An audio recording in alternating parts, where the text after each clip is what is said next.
My name is Ewoton Longoria, the host of the African Icon podcast, where we'll be having redefining conversation about redefining Africa as we redefine ourselves, because you are the change you need to see in the world, redefining, inspiring, education, and basically most impactful conversation with the greatest icons in Africa. And I'm really, really excited on this journey. I hope you'll definitely be a part of it. And today I have the honors to basically have one of the greatest of all time with me on the African Icon podcast. He's a prolific MC, a poet, a writer, and a filmmaker. He explores the boundaries of creativity by merging hip hop with old school soul and R&B. And we have the one and only most creative in the building. I'm really excited to have you here. I was wondering who you are introducing. Oh my God. Yeah, that's you.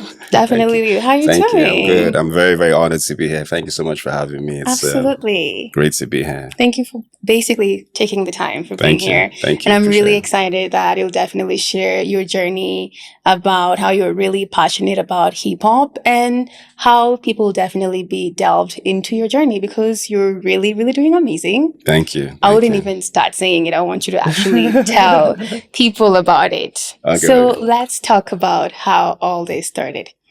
Your passion for hip hop. Good question. I Yes. keep saying I feel like hip hop found me and hip hop chose me. I didn't choose hip hop. I didn't choose to rap. I didn't choose this experience. This experience basically chose me. Mm-hmm. Interesting fact, it's not just about hip hop. I love music. I've always loved music. Growing up, my parents used to listen to all kinds of music, all kinds of genres. Right. R&B, Fela Kuti, Bob Marley, Sonny Ade, Peter Tosh, the greatest. My dad used to drive us to school or drive us to like the park, and he'd be playing music. Mm-hmm.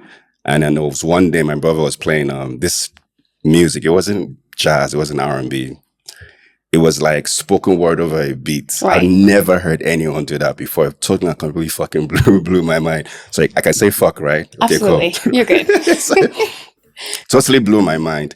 It was LL Cool J, I Need Love. LL Cool J. Yeah. And it was like, this guy was rhyming, and then it was so, the nuance of it, the bravados of it, the way he was putting words together into a short space, totally and completely intelligent.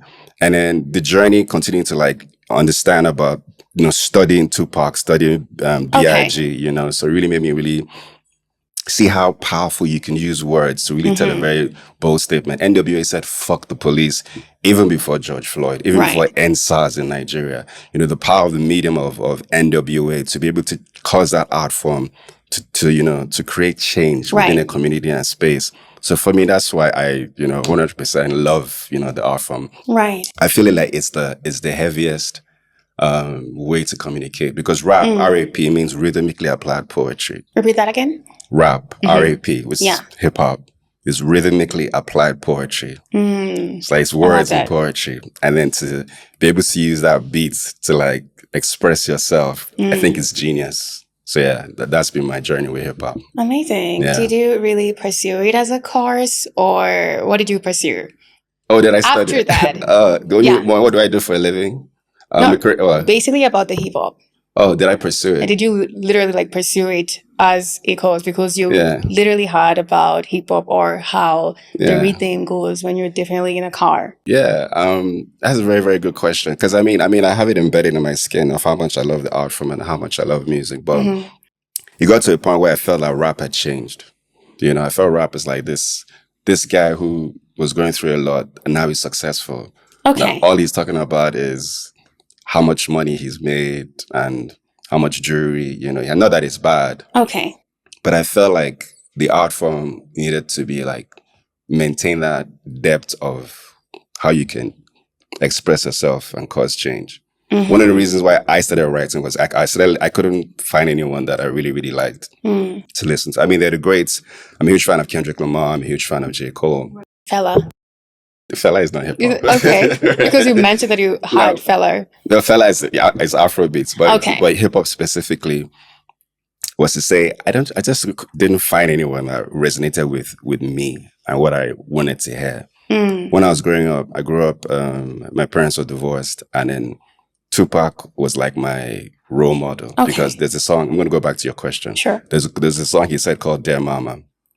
And it says, I finally understand for a woman what it means, what it means to raise a man. And with my parents being separated and my dad not being in the picture, I could relate so much to what artists like that were saying.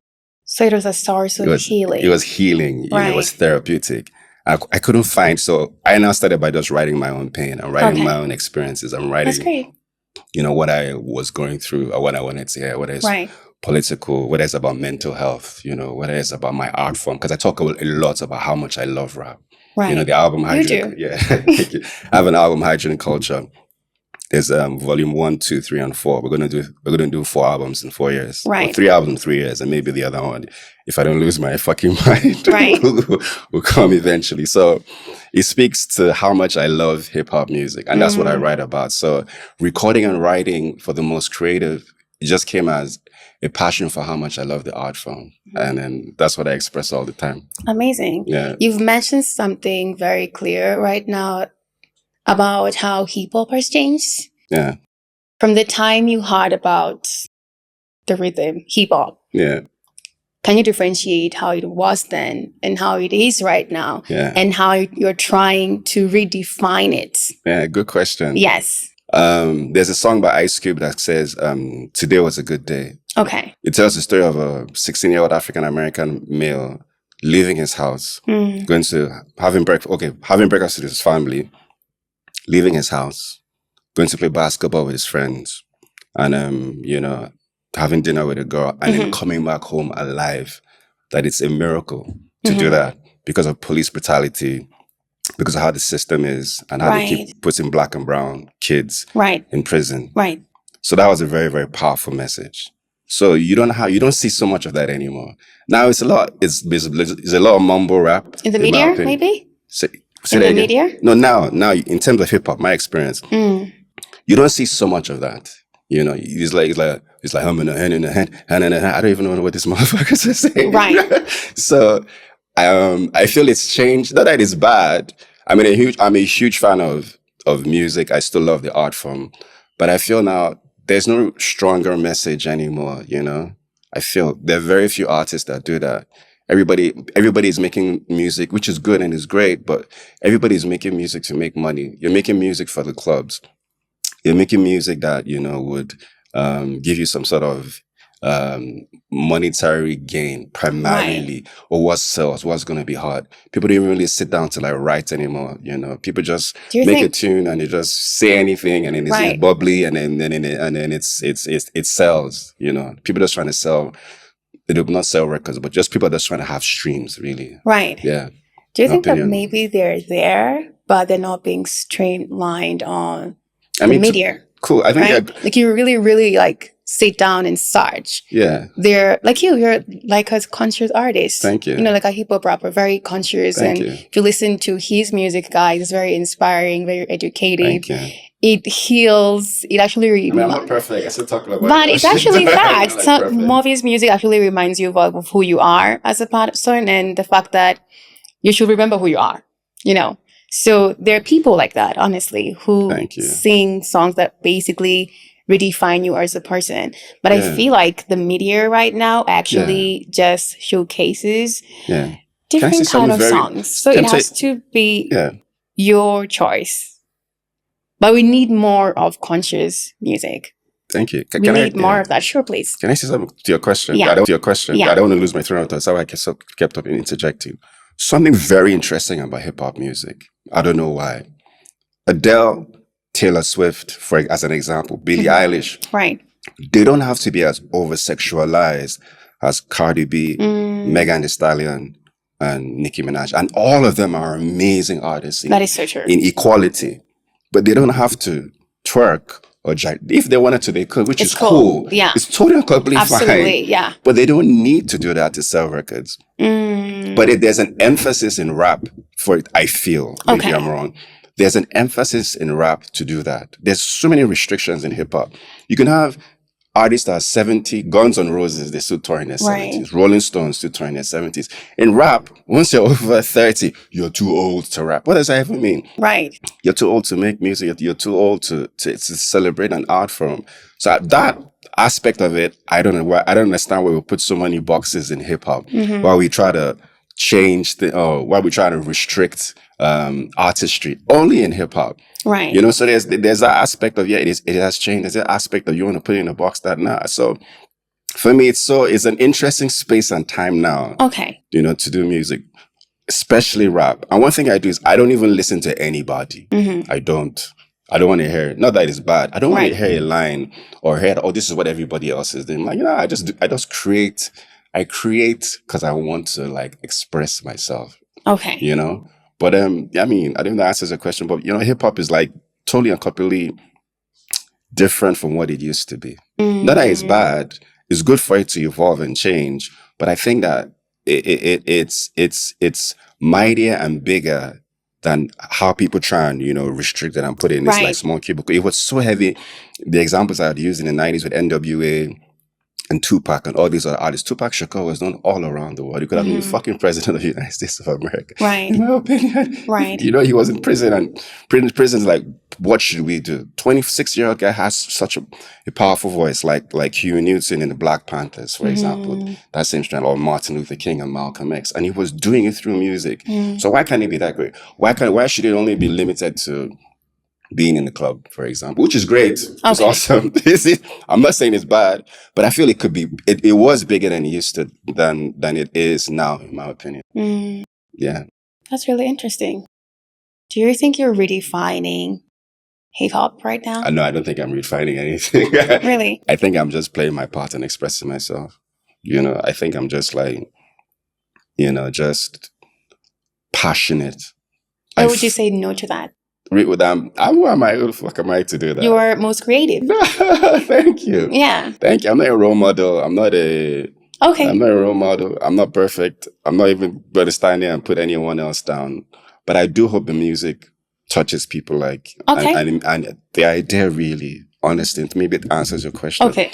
I do hope that this music makes impact. I do pray that Hydrogen Culture 1, Hydrogen Culture 2 and 3, you know, could be somewhere in between the Chronic, if I can be bold enough to say that, or All Eyes on Me, or To Pimp a Butterfly, right? You know, or the Marshall Mathers LP. Yo, that is, you know, that it'll come to pass. All right, like, why not? All right, thank you. Yes. Why not? Absolutely. Yes. Yes. Have you had moments where people, close friends, who've basically not believed in you and told you, you know what, like, bruh, you should definitely don't do this. You know, just stop. Jesus walked on water. Absolutely. He fed 5,000 people. As we know. The boys' lunch. Yeah. But he couldn't do any miracle in his own hometown. Like, nah, come on, I know this guy. He couldn't. Isn't that the carpenter's son? People who are most familiar with you and they know you.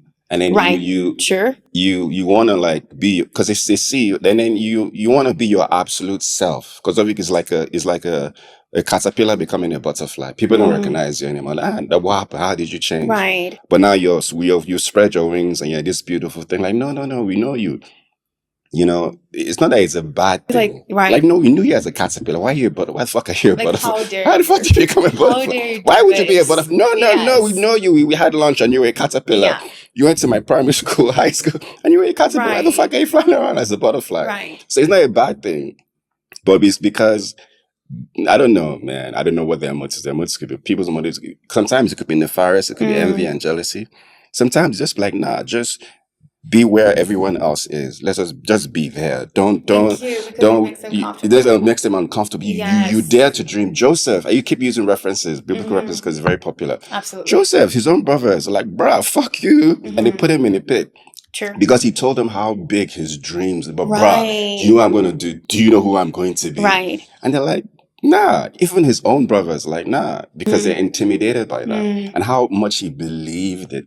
You know, it's so true. Sometimes it's envy and jealousy. In fact, a lot of times it's envy and jealousy. 100%. Sometimes it's just like, no, we like your success, but no, just stay here. Just be. This is where you belong. This is where you belong.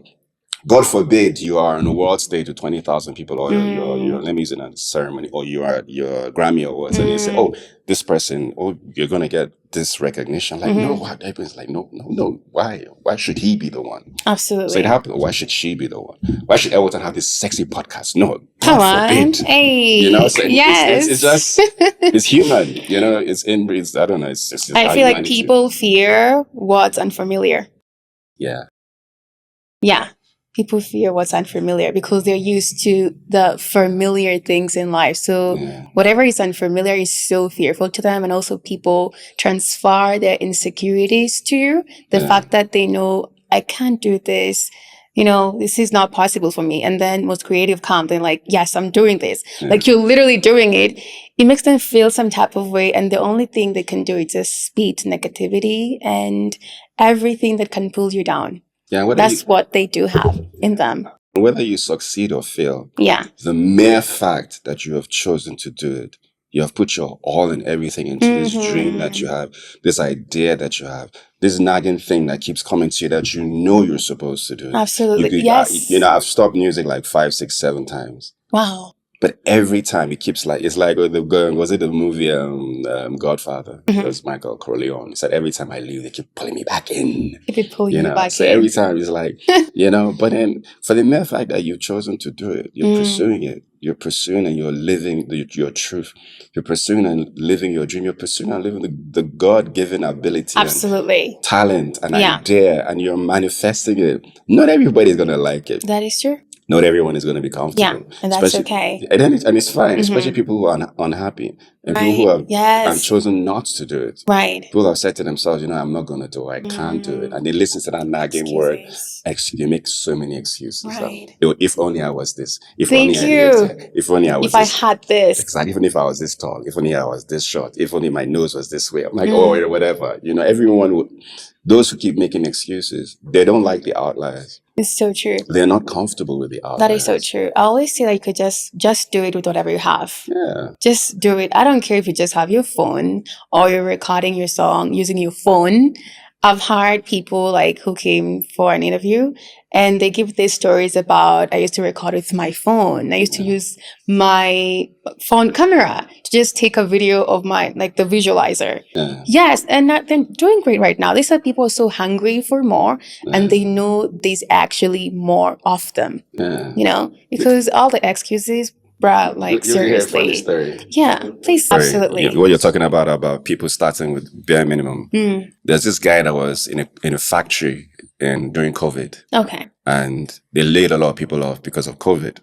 So he's at home chilling in his house and he'll now take different memes and he'll maybe things that are very, very easy. And people do it in a very difficult way. So they're doing it in a difficult way. He now does it in an easy way and he does like this. You know what I'm talking about? Yes. That's the most. He was in his house, and it's some weird stuff on his phone. Kept posting it. He's the most followed human being on that platform. Wow. I don't even know how many. I think I don't know if correct. I stand to be corrected. Okay. Maybe 150,000, 350,000, 750,000 United States dollars per post. Because of the number of followers that he has on TikTok. So to answer your question. Right. Whatever it is that you do. Absolutely. However old or young you are, black, white, whatever part of the world or country you reside in, there's no excuse, I feel.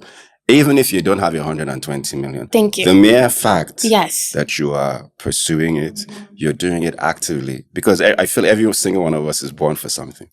It's a fact. I believe that narrative. You can't just come and say, I lived, drank, shot and pissed, married, had kids, and I died. Nah. Everyone has a higher purpose. And it's your responsibility to die empty. Yes. To express that and to give it out to the world. And the greatest gift is to be able to live your life through your art. I love that. That is great. That's the greatest job. It's not even work. To wake up every morning and to go to work. I know. Doing what you love and get paid for it. Bruh. It's the most fulfilling thing absolutely of all time. Yeah. You said most. Sorry. It's the most fulfilling thing of all time. Yeah. And also the other thing I believe in is always surround yourself with people who bring the best version out of you. Absolutely. Because the fact that we've talked about having people transfer their insecurities towards you, you cannot go up. They'll drain you. But if you have people with the same mindset, they believe in you, they believe in themselves, they know it's going to happen. They know like, yeah, you're going to do this. We're going to do this regardless. We're going to die doing this. You need such people around you. Yeah, absolutely. For me, it's really, really important. Yeah. And I never even apologize for it. Yeah. We'll go to the next question about what really grounds you. Grounds me. Yeah. It can be a lot, right? Tell me about it. It can be a lot. It can be a lot. What Yeah. grounds me? That's a very, very good question. I don't know, man. I mean, my family, my siblings, you know, my nephews, my nieces, you know, that like maybe the way they believe in me and the art form. Right. And just I know that what I'm doing is like what I was born to do, what I'm supposed to do. And no matter how hard it gets sometimes, no matter how difficult it is, anxiety, stress, panic attacks, worry, uncertainty, and not being sure of yourself if I can do it. Right. The days you wake up and you're like, you know, because that doubt always comes, whether you like it or not. It's the humanity in us. That is so true. So me being grounded is to say that, you know what, it's all or nothing. I've gotten to the point in the mindset a few years ago. About a few years ago, like, you know what, this thing is bigger than me. I'm gonna do it. No matter what, no matter who says, no matter who does, I'm gonna do it. I'm gonna do it until I'm done in terms of every single word, lyric, syllable, verse, noun, verb, everything, idea, music video, concert, tour, experience, performance, until it's out of me. You know, I just had that revelation, at least to myself. Right. So what grounds me is I know that there's a higher power that's pushing me to do this stuff. And I love the fact that you said that's really, really deep. And I love it that you said, I know this is what I'm supposed to do. Yeah. Can call it purpose. Yeah, because most people are in a point in their life right now where they don't know what they're doing. Yeah. They don't know what they're supposed to do. They don't know where they're heading, honestly. Have you ever been at such point in your life? No, sorry. Like ever? Yeah, no, I'm fucking with you. Yeah, of course. So I'm an architect. Hey, come on. The creative. I'm originally an architect. Studied architecture in UNILAG, University of Lagos. My primary education, I'm from Nigeria. I'm Nigerian. Right. My primary education was in Nigeria. My secondary education was in Nigeria. I studied architecture in University of Lagos, which is one of the best schools to study architecture, in my opinion, at the time. So I'm a licensed, trained, registered architect. So in my journey I keep saying I'm like Superman and Clark Kent. My 9 to 5 enables me to provide the infrastructure to do music independently as an independent artist without having to worry about being signed in a label. Right. So it gives us that infrastructure to promote, to create art. So me doubting myself is going to work and saying, you know what, should I just drop this creative stuff? You know, and trying to balance both. So, you know, that doubt sometimes like, you know, am I really doing the right thing? And people tell you you're just wasting your time, you know, why don't you just focus on one that's more lucrative and gives you more remuneration, even though you don't love it, even though you don't enjoy it, even though you're sitting there behind a laptop and computer and you know it's killing you. And then you're like, I don't love this, but it pays my bills. Absolutely. Right? But at the same time, you're like, this is something that I absolutely... So you're torn. So that's like that doubt. And that's when the doubt for me used to come and used to creep up. Until I decided to myself, you know what? I started seeing people I started doing music with really, really advance and go very, very, very far. I'm like, yo, that, you know, it is possible. It is you possible. You can do it. I could be sitting at home angry, watching them and be like, they are there. They're like, and make a troll account. And I'll be trolling them and telling them, you guys are shit. Because I'm angry and I'm jealous. But nah. So the doubt actually came, but then just looking at like the reward, the reward and the glory is greater than just, you know, not believing in yourself. There's this movie, Troy, and the character Achilles is on a horse. Okay. Yes. And there's this little kid and says, he says that, why are you going to fight? You're going to die. And then he now asks the boy, would you ever fight? And the boy says, no. Then he says, that's why the world will never remember your name. Only those that stand out and going into battle are the only ones that get the glory and become great. I love that. Yeah. It's a very deep one. Absolutely. We want to talk more about the challenges in the art world. Let me say art world because artists are literally in the music industry, fashion, name it, in all perspective. What are some of the challenges that... Yeah, and it's a very good question, Ewoton. It's bittersweet. Right. Before, a long, long time ago, when people were doing music, you could only like sell CDs within, at least as an independent artist. Right. You could sell CDs within your neighborhood and then, or your country, and everyone in your country knows you. But it's difficult to be an expert as an independent artist until you become big. Now, you can record a song today, put it on Spotify, on YouTube. It's in Vietnam, it's in Brazil, it's in China, it's in Japan, it's all around the world. Everybody, nationalities, everyone can now hear your music, which is a great thing. That is true. But now on the flip side, when you sell a CD, let's assume it cost me whatever amount of money. I sell a CD for $10, for example. I sell 1,000 CDs. $10, that's 10,000. I have $10,000 cash.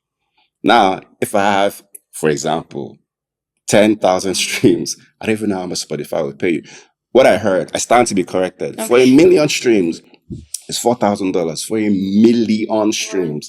That doesn't even make any sense. Right. Even the cost of production, you're telling me that for 1 million streams, I only make $4,000. So it's not difficult to monetize. And then how do you measure? People are using robots. It's what they call robots, and they're streaming farms. So it's very difficult. I was watching an interview with Snoop Doggy Dogg. Snoop motherfucking Doggy Dogg. 1 billion streams. Guess how much he got? There's a record label. There's Death Row and there's Splits and all that. $75,000 for 1 billion streams. 75,000. That's how you make it. That's how you make any sense. So how do you now earn money? So the frustration I find as an artist is you put in so much work, put out your art is everywhere. You could be popular. Someone said, oh, there are people who are famous, but they're broke, for example. I've heard that a lot. Yeah. So how do you earn money? So what I started to learn, 2 ways now as an artist that you can actually really start to get revenue. That's what a lot of people are doing. Concerts, touring, filling arenas, filling stadiums. If an artist, for example, fills 20,000 capacity and is selling tickets on an average of $300 per person, do the math. And then you now do 200 shows in a year. That's a lot of cheese. That's a lot of money. So you make money from concerts. You make money from selling merchandise. That's how you actually monetize. But, in getting to that capacity where you can fill 20,000, that's maybe there's a chicken and the egg, or which one helps the other. Right. Streaming platforms, my opinion. Streaming platforms gets your music out there and makes you popular. 100%. That's what now gets you the fan base, and that's how you can now convert it to shows. But making money through your music, no. Making money from shows, revenue from shows, from concerts, from appearances, from brands, from endorsements, from brand placement, like what people do with I don't want to say his name because I watched the documentary. But anyway, Ciroc, for example. Yeah. So that's how you make money. That's how you make money. So the frustration artists, my experience. There are a lot of challenges in the music industry. A lot of challenges in everything. Yeah, I know. In life, there's a lot of challenges. Someone said everything is hard. We're talking about music right now. Yeah. There are challenges. Yeah, because I believe there are so many artists that out there who are doing amazing, trying to put their work out there. And whatever you've explained right now, kind of like, ish. You can't just be an artist and only just do music now. You have to be realistic. You can't just say, I'm an artist. You have to have something that brings revenue, or you have to have something that is supporting you. There's an infrastructure that is supporting you, that's bringing in income. Because imagine you studio time, mixing, mastering, music videos. It costs money to make music, so that you have to have some sort of revenue somehow, at least, or a bigger brother that believes you, or a godfather who's a billionaire and says, I believe, and you have to have something that brings in money until you're able to build that infrastructure that actually brings in, the revenue. Absolutely. Yeah. The next amazing question, this is just be free, in regards to the Nigerian music. Afrobeat is doing amazing right now. I believe people are literally just putting in the work and expressing themselves, falling in love with the art, the music. Do you think there's more unity in the Nigerian music industry? Like people do a lot of collaboration and they partner with each other. And do you see that here in the 254 Nairobi, Kenya? That's a good question. Yeah, in Afrobeats, yes, so there's lots of collaboration. Even on Hydrogen Culture, Yes. I have guys I've sent music to. I don't even pay them. It's just unity, Wow. you know. It's Wow. just belief. And I'm so excited and happy to like. First time I came to Nairobi, Kenya, I live here now, moved here. I was in the airport. I was going back to Lagos. Okay. This was like a long time ago. And this was even before Afrobeats really peaked to where it is now in terms of being in categories like or having artists write for Oscars, like Thames, writing for movies and stuff like that, or being in soundtrack for movies and having all these accolades and awards. I was in JKIA airport, and as I walked in, they were playing Wizkid or Joel Egba. Blew my mind, you know, the how, and I'm so excited and happy of how this the music, the culture is really growing. And there's lots of, to add your question, lots of collaborations, and you see that within Afrobeat. I do see that. Here, I'm not sure. Now, one thing I find challenging and interesting with Kenya music and Kenya music industry is how you guys don't really, okay, most songs that are big are in Kiswahili, which is great. Yes, it's awesome, absolutely. You know, but one of the reasons, in my opinion, why Afrobeats really was able to like cross over is, one, our population, 200 million Nigerians. Okay, yeah, that's a lot. Yeah, that's a lot. Two, Pidgin is spoken across a lot of West African countries, Ghana, Cameroon. Right. So here you have Tanzania. Someone said like Swahili is the most spoken African language. I don't agree. It's Pidgin English. And then our population, too? You know, I think it's second. Okay. Because it's Tanzania, Burundi, Congo. Maybe it's spoken across more countries. Okay. But we have more in number in terms of population size. One of the reasons why I feel Afrobeats was really pushed was you had Nigerians living in the diaspora, in colleges, saying that listen to this. This is Olamide. Listen to this. This is this person. You know, listen to this is Two-Face. Listen to it. Guys who go to clubs and they're spending money like, no, I'm spending this amount of money. I want you to play the banj. Yeah. You know, so that was how, in my opinion, it was really actually able to like cross over to like all around the world. Now with Swahili is interesting. I didn't really know, and there's so many talented artists here. So many talented artists in Kenya. And I come here and I go to the concerts and I listen like this is cool, but I don't understand what they're saying. I don't understand what they're saying. If you had a bit of English, I mean, Diamond Platinum, for example, is African Michael Jackson. True. But there aren't so many of that. You don't have like the big three or the big four like you have in Afrobeat. I can say Bien is doing amazing. You have the big two. You have Bien. And? You have Calligraph Jones. No, it's not as big as. But he's getting there. You think so? Yeah, I think so. In my opinion. Okay, fine. Who's the big two? In the 254? We have the big three. In the 254. Bien and Diamond Platinum.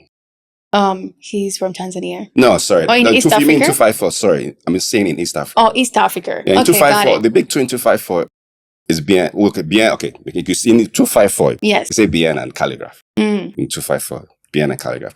Oh no, I lie. Bien and Yashinsky. Yashinsky, yes. Oh my god. The big two are Bien and Yashinsky. But and they're all amazing artists. But I don't understand. I don't understand what they're saying. I like all my enemies are suffering. It's the most streamed though. Listen to it. Worldwide. It's Afrobeat.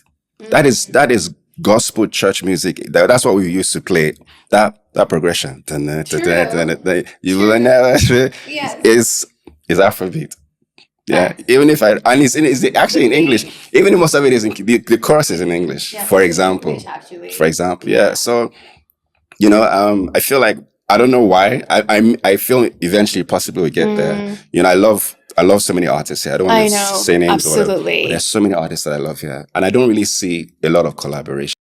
I wanted to talk about that, because I don't see also a lot of collaboration with like amazing, talented, like Kenyan artists. They're doing amazing. They're talented. They're putting in the work. But I always feel like we need more collaboration because we are all winning by the end of the day. Yeah, because absolutely. I see that in the Afrobeats world. Yeah, but a bit. I mean, you guys have this guy. What's his name? They have the group together. Oh, they just skips my fucking mind. Is it a group? No, it's a group. There's Bien Soul, and then Soul Generation? not Soul Generation, Bien Soul. It's right top of my head. Dreads, he just did this thing on you. They have a concert with Ashake that's coming in December. Charisma. Okay, And got that it. group. What it called? Charisma and the group. What it Anybody? called? No? Yeah, Yeah. they had a group of them together. Is it Leiband? Le Band? Okay. No, no, the new one now. There's a new one? There's a new one. I don't know forget about what they that. call it. It's a collaboration. Maybe it's not a group. There's a collaboration. Okay. There's a collaboration, basically. I can't remember. It skips my mind. But I have seen that sort of collaboration. I think maybe more and more are happening, more and more are coming. So yeah, I think, hopefully with time. I don't know why that is. Maybe you guys would know. You guys are in an industry. Absolutely. So I don't know. You don't see so much many of them, and I agree I've started with you. seeing it in this like new age and time, which is Okay. beautiful to see. But I'm hoping for more because I love support Kenyan music. It's phenomenal. It's beautiful, and the talent here is just Amazing, magical. amazing. I Yeah. like this guy, Toxic Lyrikai. I don't know what he's saying. Right, but you love It's it. cool. It's fucking cool, bro. Yeah. Oh my gosh. As we're almost winding up, this has been amazing in regards to redefining Africa. Mm. Do you think we need more unity in Africa? I think we do. And I'm seeing it with this new rise of the Gen Zs. Absolutely. I mean, with this protest where Kenyans went to Tanzania, Mhm. and then I loved. First, when I moved here a few years ago, I was ignorant. So I get Okay. an email that says, "Come and work in Kenya." Right. I'm like, I'm not going to work in Kenya. There's zebras on the road. And then I'm an African. That's my ignorance, as in West African, thinking that East Africa. No, I can't go to East Africa. And I Google, is East Africa safe or is Kenya safe? And then the media has all this negativity, but I don't really want to go into that, which is not true. Yes. And which is what prevents this cross, Absolutely. going from one, country to another. I feel like if we were more unified, we would be much, much stronger. And I say this all the time, if they come for me anyway. If Africa had one passport, not this ECOWAS for East I know. Africa and East African community.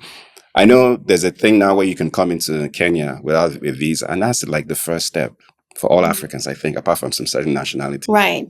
If Africa had one passport for trade, two, one currency, things come from Mombasa, the coast. For Uganda is landlocked. So Uganda has to depend on import from Mombasa, and it goes by road to Kenya. And then you now trade in dollar. That doesn't make any sense. Why would a country that uses different currencies trade with an international currency? So for me, the biggest step, if it is possible, I'm not an economist. Africa has one passport, one currency, like EU. That's how it is in the EU. One passport, European Union. African Union, one passport. One currency, the euro, the afro. One passport, one currency. I strongly feel that we'll be a much, much, much better country. I like what they're doing in the Sahel states. The Brian Yes. Torre and all those guys coming together. Doing amazing. They tried to kill that guy like 1 million Yes, times. they Like tried to do like 1 million that. times. Yeah. So Because it's a threat. it is a threat. It is a and they big say that threat. you say like, no, we don't. I mean, Africa has so many mineral resources. Nigeria, we have refineries for crude oil. Yeah. And now we bring out we drill for crude oil. Now we have a refinery that can convert it into diesel and petrol. And not only can we export and have it locally, we can now export it. That's a huge change. So if and these guys, these guys, they're listening now. These guys don't want it to happen. Yeah, this is what's really happening. But it's inevitable. Yeah. 1 billion people. China is 1 billion people. India is 1 billion people. 1 billion people with one passport and one currency. Yo, I think that would be like phenomenal. If I that see ever that happens. happening, honestly, because I know that it's an agenda to actually keep Africa impoverished. Even the fact that we are separated into this little fragmentation of the countries that we do have, because we were independent in the pre-colonial era. And then after the colonization happened, this is where we are during the Berlin Conference. And now there's Ugandans, Berlin Kenyans. Conference of 1885, where they divided Africa with Thank pizza. you. Like, Without you take this any side, African you take this side, leader you in take the this side. meeting. Yeah. I know. You I know, know. but the new rise of the Gen Zs, they're very confident, they're very educated, and they're fearless. It is possible. And Tired of this bullshit. very tired. They question, they call you out, and we didn't have that at the time growing up. So also Ibrahim Traore right now, I believe he's a light to a lot of Africans because we see even the diaspora is actually just loving him, showing him love. He's a light to show us that it is possible, and this is the new Africa, an independent Africa. There you go. Africa with Africans doing everything. United States Come of Africa. Imagine on. United States of United Africa. States of Africa. That would be awesome. Yeah, and that's a big threat. And that's why they are always trying to definitely, scraping off. Yeah, that's why North America wants to come to Nigeria. They're saying that people are Yeah. Christians. Yeah, but it's basically showing people, you know what, you can say no to everything that does not redefine Africa. Absolutely. Yeah, and it's possible. Absolutely. But definitely we're winding up. I'll definitely love you to basically share your last words and also your social media, the albums that are dropping, and where people can find you. Thank you so much for having me. I am the most creative. Please follow me on Instagram at the most creative MC. Also on YouTube. Listen to Hydrogen Culture. It's on iTunes, on Apple Music, and please follow the art. Thank you so much, James. Amazing. And that has been our time on the African Icon podcast, where we're always talking about redefining Africa as we redefine ourselves, because you are the change you need to see in the world. Basically, check out this amazing amazing podcast on the YouTube channel, and follow us on other social media platform. We'll definitely have more amazing, iconic guests on this platform. Sending you so much love and light. Take care.